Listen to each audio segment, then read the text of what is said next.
Hello everyone, welcome to this lecture on engaging with diversity, pluralism in India.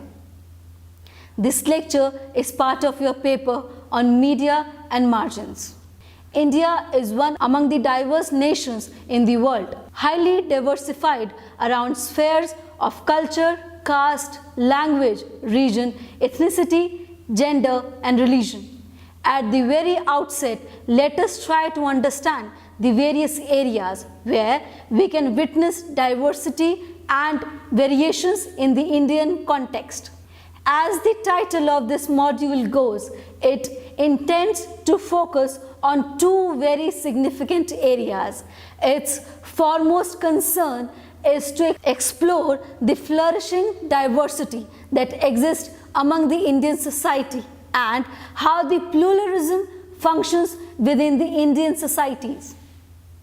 India is a diversified nation in terms of social, cultural, linguistic, ethnic, religion dimensions.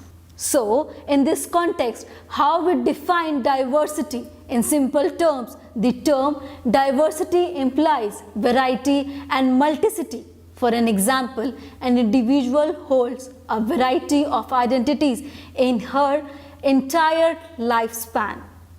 Every individual, for that matter, enjoys multiple identities right from the moment it is born.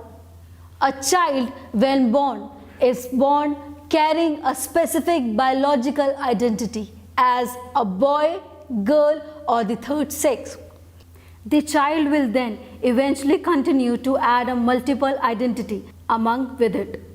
A definite caste identity featuring the specific caste it must have been born into a religious location, probably will become to a certain region and speak a particular mother language.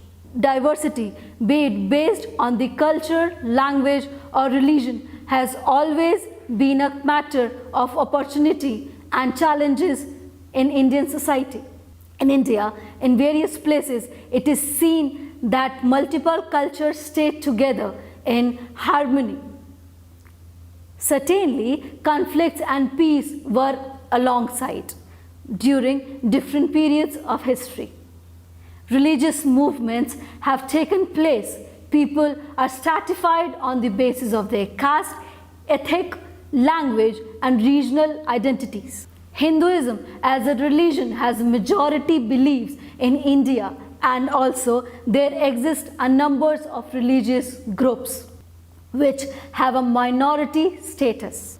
Their dignity have been a sincere concern for the state securing their rights of religious minorities. Thus, we can derive out of this that Indian society has never been a rigid one and has accommodated diversity. Probably most of us have come across the popular note, unity in diversity. This quote connotes that India has witnessed several alterations and has built itself through the various stages encountered. For instance, it has been ruled by the various foreign rulers. It is worth mentioning that the people of India have always tried to maintain their diversity intact and in a considerable harmonious manner, following the ideals like secularism, brotherhood and so on, but owning to conflicting situations which have arrived till date. How far can we justify the saying that India as a nation is vastly diverse and at the same time unified, or should we probably put it this way? The important matter of concern today, however, is that how far are people unified in such a diversified social setting? How far are people sharing a cardinal relation with each other?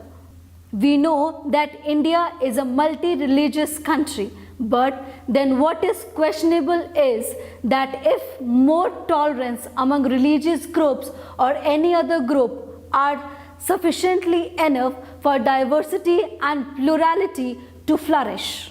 understanding the various forms of diversity.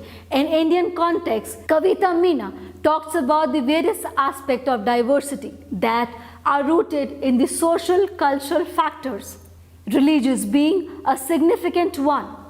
India is a multi-religious country where religions like Hinduism, Buddhism, Sikhism and Jainism have originated, and religions like Islam and Christianity have served immense influence at different periods throughout history. Religion, however, is a very sensitive issue and can be root cause for creating differences among people of different religions.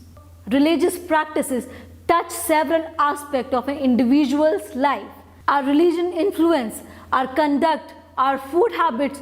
For an instance, in a country like India, where there exist multiple religions, it becomes difficult to avoid situations which carry embarrassment of some form or the other based on religious practices. Not all embarrassments lead to conflict or bitter feelings towards one another, but some do. Let us now have a look on the various forms multiplicity which makes India a diverse country. To begin with, let us have a brief idea about geographical diversity of India. Each state in India has its own specific culture, knit with its age-old tradition. Each culture is having its unique feature and identity, but tries to live in harmony with other cultures as well. India has a long history of colonial subjugation. There were interesting instances of various religious and identity movements within the country emerged time to time, but these have not able to impart such a huge impact because had it been the case, then the survival of the different religions, different languages, groups, different caste groups altogether would never have been possible. People here belong to different racial categories, monocollites and Caucasoids, people belonging to different ethnic groups carrying several culture and identity makers, different dress patterns, food habits, different belief system and different form of dance and music. For instance, people of Punjab and people of Assam celebrate rich and abundant harvest differently, but the essence of celebration remains the same. For instance, the people of Punjab celebrate occasion through Bhangra, a dance form, and at the same time, the people celebrate with joy through a different dance forms, which they call Bihu dance. The lighting of bonfire is also common practice between the people of Punjab and Assam. Language is another important sphere which contributes to the diversified situation of the country. India is multilingual state. Languages help people communicate with one another. People share their feelings and opinions with the help of language. Language connects people and people emotionally connected through their representative languages. Let us understand this particular phenomena through a simple example. For instance, an Indian citizen might feel detached from a language identity in a foreign country, but she comes across a person who speaks the same language as her in that foreign country. Both the person will feel a sense of belongingness or attachment because of the same language.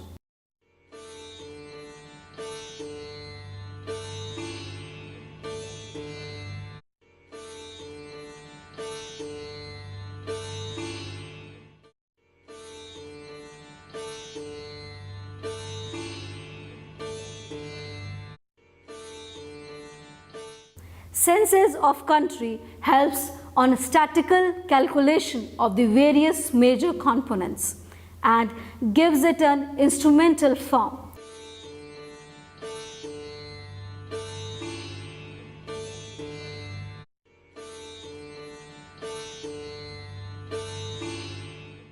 However, it should be mentioned that for any language that has less than 10,000 speakers are not counted in the census report. Most of the unreported languages are spoken by the tribal communities. No language in India is given the recognition as national language. However, Hindi is the official language in India. Language is an important identity maker for an individual and community. People are identified as well as differentiated on the basis of languages spoken. Language have been proved to be one very sensitive issue, which is one significant reason behind ethnic conflicts today. If one looks at the complexities based on the language in the northeastern region of India, the initial rift based on the language started when British imposed the Bengali language in Assam. People opposed the acceptance of the different language from there as mode of communication in most of the official work. Thus, language can be considered to serve as a mobilized force in nationality formation. Caste among the social cultural dimensions which reflects the diversities. Caste is a significant category in India. Caste system is considered to be the unique as an institution in Indian society. Caste system is predominant among the Hindus in the strictest sense of term, but the recent scenario shows that caste system has spread to the other non-Hindu communities too. For instance, among Muslims, Christians and Sikh. Let us try to understand the functioning of the caste system in brief. The Hindu society is broadly divided into 4 categories or classes termed Varna. The traditional caste system is generally conceptualized in terms of 4-fold Varna system which divides members of Hindu society into 4 major categories: Brahmins, Kshatriyas, Vaishyas and Shudras. Brahmins being the priestly caste or scholarly caste, Kshatriyas being the warrior caste, Vaishyas are merchants or traders, and at the bottom are located the Shudras, who are either laborers or servants. Thus, out of this situation, we can clearly understand one fact, and that is that people of the various caste groups have definite occupation, which ultimately carries other important identity maker like social status, power and prestige. It should be mentioned here that apart from these 4 caste groups, there exists another category which is Adras and Pankamas. People belonging to this particular category are often treated in an inhuman manner as they are considered to be ritually as well as socially inferior or impure. They are also referred to as outcasts or untouchables. Beliefs like touch of untouchable would pollute the other privileged caste groups, rule the basis of the Hindu caste system, religious diversity. India possesses a great diversity. India is a multi-religious country. Religion is both a factor of unity and diversity in Indian society, but all are differentiated internally. Traditionally, different religious groups have lived in India in more or less peaceful coexistence. India is not religiously a homogeneous state, even though nearly 80% of the population is Hindus. There are 6 major religions in India, namely Hinduism, Islam, Christianity, Sikhism, Buddhism, Jainism and Zoroastrianism. There are also other religions like Judaism, Zoroastrianism and Baham. Then there are sects within each religion. Hinduism has sects like Shaivas and Vaishnavas. Similarly, in Islam, Shia and Sunnis, Sikh as Namdharis and Nirankaris, Jainis into Digambar and Shwetambar, Buddhism into Hinayana and Mahayana.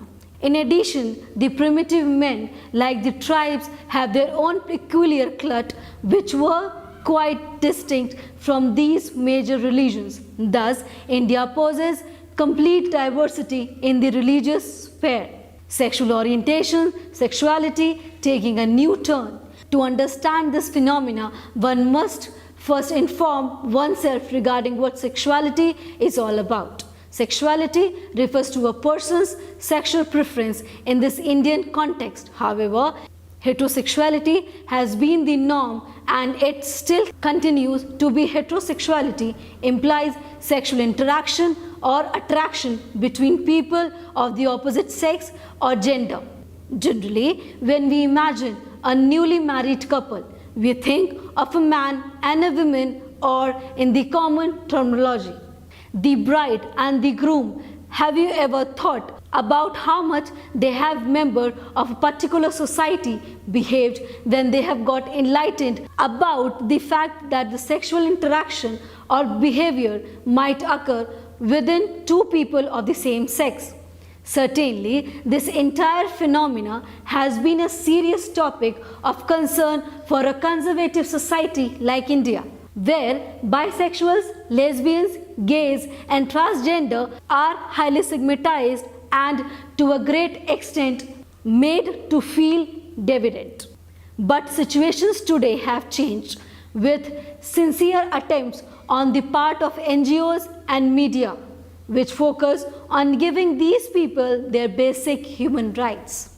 The Supreme Court has incorporated a constitutional category which recognized the transgender as third gender.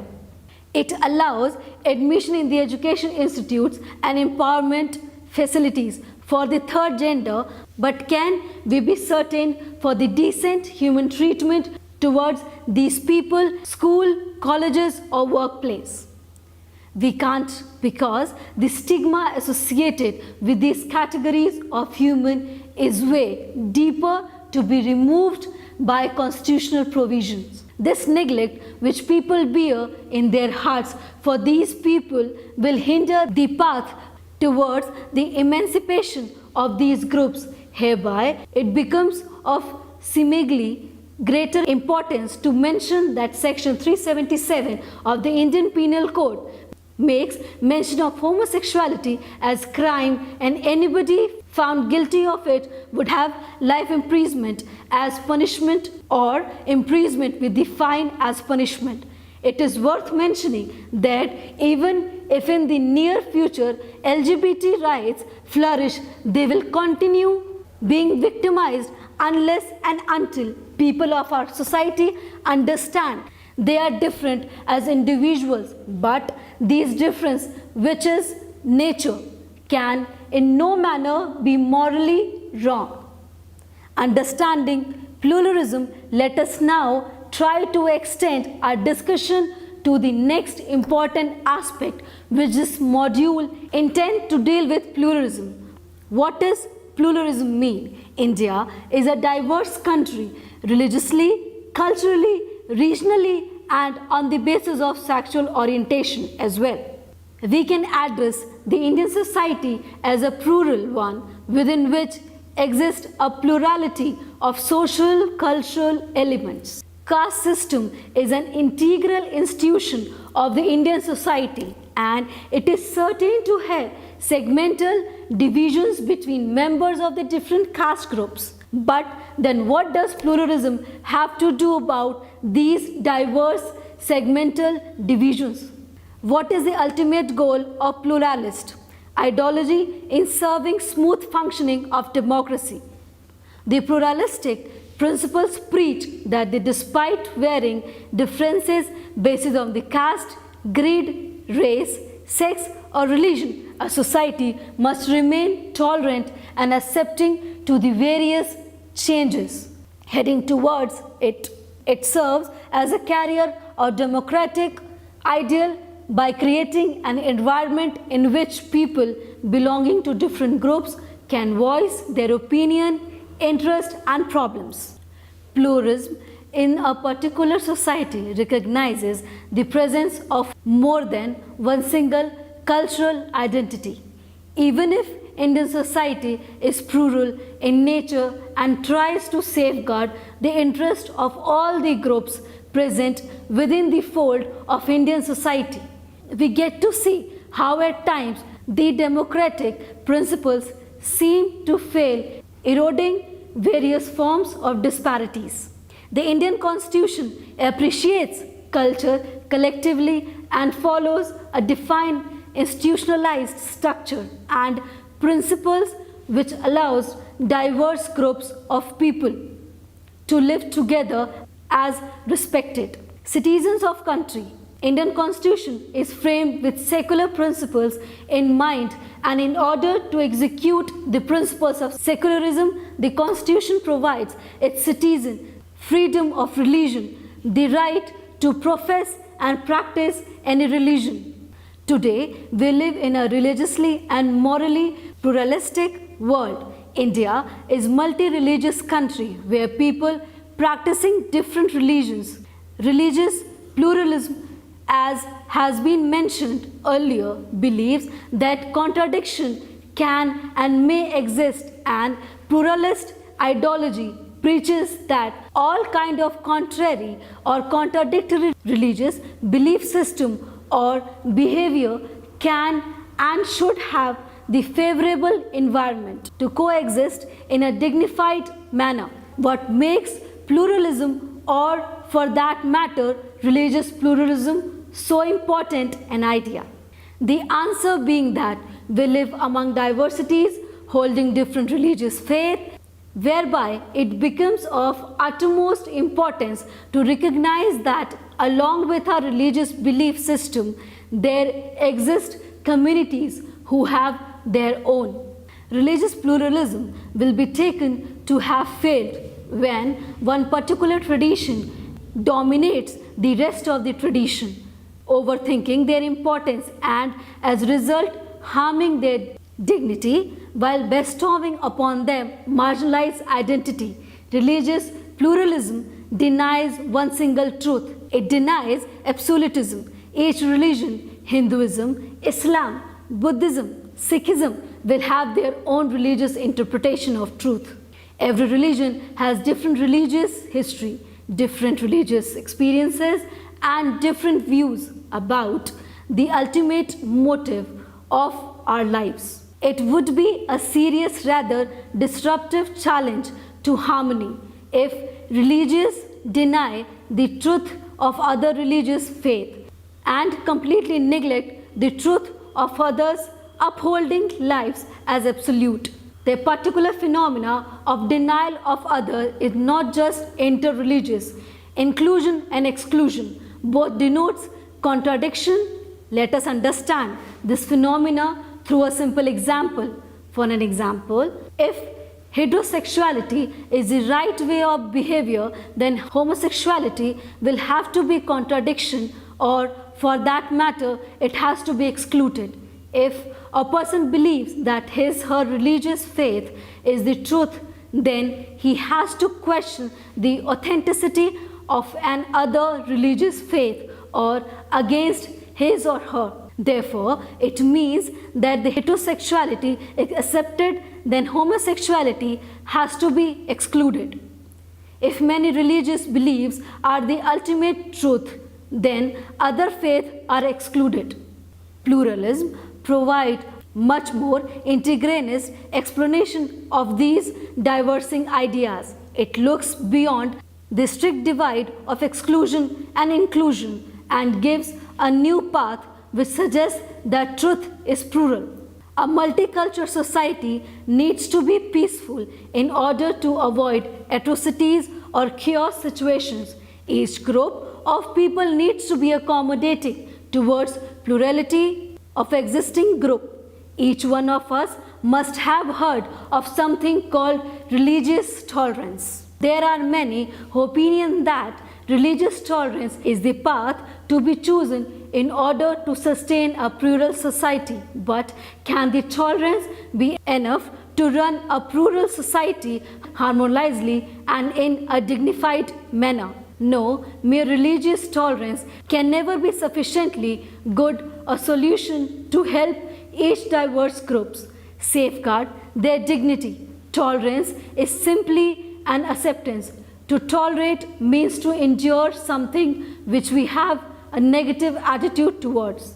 A person who is tolerant towards other religions might be just enduring and not appreciative about the rest expect his or her religious belief. In this case, these are chances for that person to consider this religious faith as superior to the other at the back of her mind. This assumed superiority might lead to discriminatory and violent behavior in the long run. Therefore, in order to sustain a plural society, one has to be more than being tolerant. We need to inculcate within ourselves the value of hospitality. A person needs to be more than being tolerant. One must be liberal enough to recognize that many truths might exist. One must most importantly learn to respect the diversity that one lives among them. It is only then when a pluralist society would dignified coexist. I hope you enjoyed the lecture. For more details, please read the module carefully and attempt the question at the end. Thank you.